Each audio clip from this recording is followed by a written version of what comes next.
हाय दोस्तों, welcome to बात बिगड़ी है। आज हम बात करने वाले हैं यूट्यूब के एक vlogger snappy girls Sapna Chaudhary और उनकी ननद अंशु के बारे में।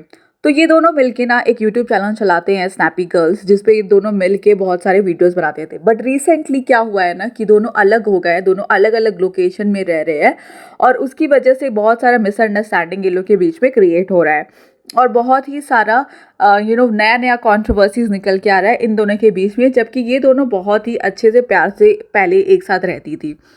सपना ने ना आज एक वीडियो अपलोड किया है अपने चैनल पे और उसमें उसने एक रिकॉर्डिंग सुनाया है, जिस रिकॉर्डिंग को सुन के ना आपको अंदर से इतना ज़्यादा घिन आएगा। एक लड़की होने के नाते कोई भी जो कि अगर वो वीडियो रिकॉर्डिंग सुनता है ना, तो आपको एकदम अंदर से इतना ज़्यादा घिन आएगा कि आप बता भी नहीं सकते हो।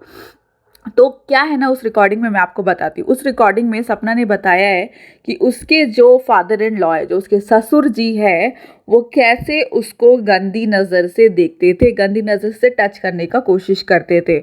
आप इमेजिन कर सकते हो कि आपका बेटा की पत्नी को आप अगर गंदी नज़र से देख रहे हो या गंदी उसे टच करने का कोशिश कर रहे हो, तो कितना ही ज़्यादा घटिया लगता है, क्योंकि वो जो होती है वो आपकी बेटी जैसी है ना। और सिर्फ यही नहीं, सपना ने ये भी बताया है कि वो सिर्फ सपना को नहीं, अंशु को भी गंदी नज़र से देखते थे और छूने का कोशिश करते थे। क्या आप इमेजिन कर सकते हो कि आपकी वो मुंह बोले भाई या चचेरे भाई की बच्ची है वो अंशु, और उसको आप गंदी नज़र से देख रहे हो या टच कर रहे हो? कितना ज़्यादा शर्मनाक बात है ये। तुरंत ही पुलिस में ना रिपोर्ट करना चाहिए इस चीज़ को और इनको जेल में डालना चाहिए। चाहे जितने भी बुजुर्ग हो, जितना भी उम्र हो, फ़र्क नहीं पड़ता है। अगर आपका सोच और आपका तरीका इतना गंदा है, आप जो काम कर रहे हो वो इतना घटिया है, तो आपको जेल में ही सड़ना चाहिए। अब सपना चौधरी उस वीडियो में बता रही है कि वो मतलब इशारा करके कि वो अपने जांघ में बैठने का उसको इशारा करते थे। तो कितना ज़्यादा कोई गंदा हो सकता है एक वो औरत जो विधवा है, उसके इसकी बेटे की विधवा है, और उसको आप बोल रहे हो कि आके जाग पे बैठो। छी छी छी, चुल्लू भर पानी में ना डूब मरना चाहिए ऐसा आदमियों को। और ऊपर से मेरे को समझ में नहीं आ रहा है अंशु को क्या हो गया है आजकल, क्योंकि वो वीडियो बना रही है आजकल इन लोगों के सपोर्ट में, सपना के जो इन लॉज हैं उनके सपोर्ट में, जबकि अंशु को ये सब कुछ अच्छा से पता है कि सपना के साथ क्या क्या हुआ है उस फैमिली में। तो मेरे को समझ में नहीं आ रहा है अंशु ऐसा क्यों कर रही है लड़की होके, जिसके साथ भी सेम हुआ है कि उसके जो पापा बोलती है वो उनको सपना के ससुर को, तो उसको भी वो गंदे नज़र से देखे हैं। तो कैसे अंशु ऐसा कर सकती है, मुझे नहीं समझ में आ रहा है। अब क्या है ना कि लोग बोलेंगे कि सपना अभी क्यों ये वीडियोस रिकॉर्डिंग्स ऑडियो रिकॉर्डिंग्स बाहर लेके आ रही है, पहले क्यों नहीं लेके आई? तो एक बात मैं आपको बता देती हूँ, एक लड़की के अंदर इतना हिम्मत करना, स्पेशली एक ऐसी लड़की जो 18 साल में उसका शादी हो गया और वो गांव में रहती थी, एक छोटे परिवार से रहती थी, जहाँ पे उसके सराउंडिंग्स के सारे लोग का थॉट प्रोसेस ऐसा ही है कि लड़की को सब कुछ सह के भी अपने ससुराल में रहना चाहिए, आबाद करके रखना चाहिए ससुराल को।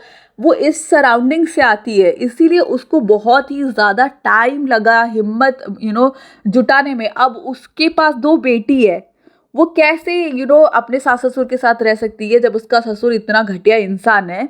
उसकी तो बेटी है, क्या गारंटी है कि वो उसकी बेटी के ऊपर गंदा नज़र नहीं डालेगा, है ना?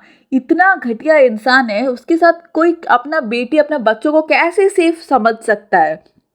सपना बिल्कुल सही डिसीजन ली है कि वो अपने सास ससुर के साथ नहीं रह रही है। वो उसके खुद के सेफ्टी के लिए और उसके दोनों बच्ची के सेफ्टी के लिए भी बहुत ही ज़्यादा इम्पॉर्टेंट है।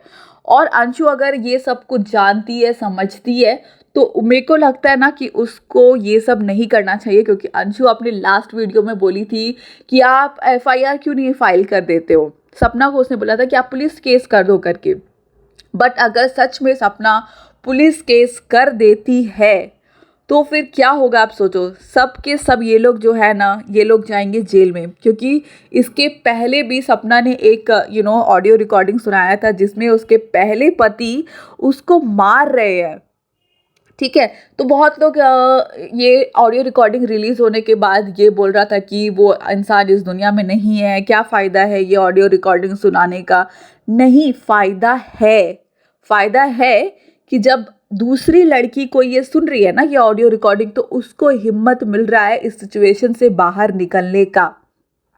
कि अगर सपना जैसी लड़की जो अभी इतना डिफ़िकल्ट सिचुएशन में है, उसके पति का डेथ हो गया, उसकी 2 बच्ची है और उसके सास-ससुर उसको ऐसा ट्रीट करते हैं, अगर वो इस सिचुएशन से निकल रही है और ये सारा ऑडियो रिलीज़ कर रही है, तो दूसरी लड़की लोग जो ये सब झेल रही है, वो लोग को हिम्मत मिलता है।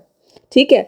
तो ये कुछ नहीं है कि वो इंसान कुकर्म कर दिया है अगर, और कोविड में अगर उसका डेथ हो गया है, तो उसके बारे में गलत मत बोलो, गलत क्या ही ज़रूरत है, नहीं। वो इंसान घटिया काम करके इस दुनिया से गया है और लोगों को समझ में आना चाहिए कि वो इंसान घटिया काम किया है। अब आप इमेजिन कर लो कि एक कोई टेररिस्ट है, ठीक है? उसने एक कहीं पे जाके एक बॉम्ब कर दिया विस्फोट। अब बॉम्ब विस्फोट कर दिया, या फिर आप ये मान लो कि एक इंसान है, वो एक लड़की का रेप करता है, ठीक है?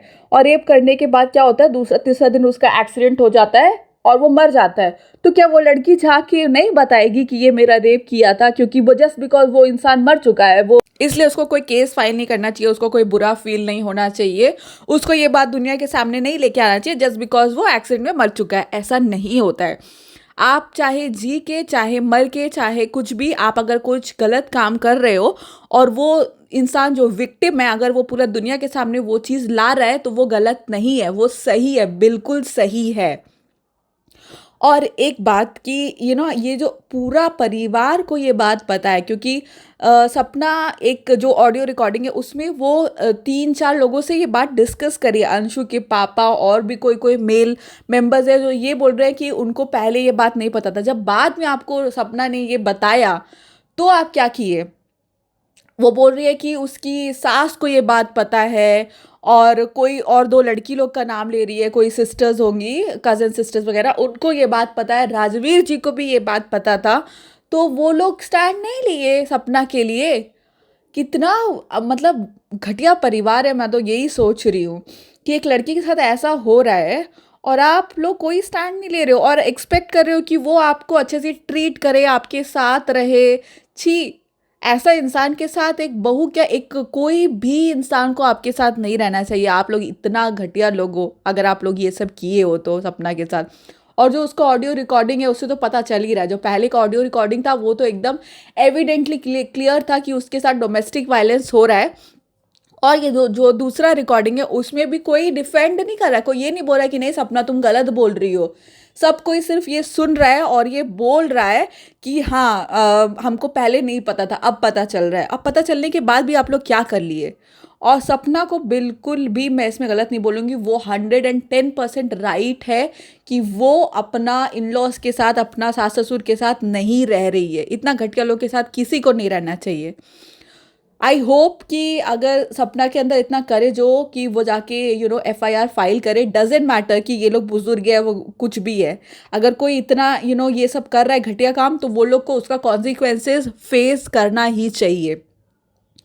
सो बस आपका क्या विचार है इस मैटर पे, आप लोग अपना कमेंट बॉक्स में लिखना और प्लीज़ चैनल को सब्सक्राइब कर देना और लाइक करना, शेयर करना। Thank you so much for watching. Bye.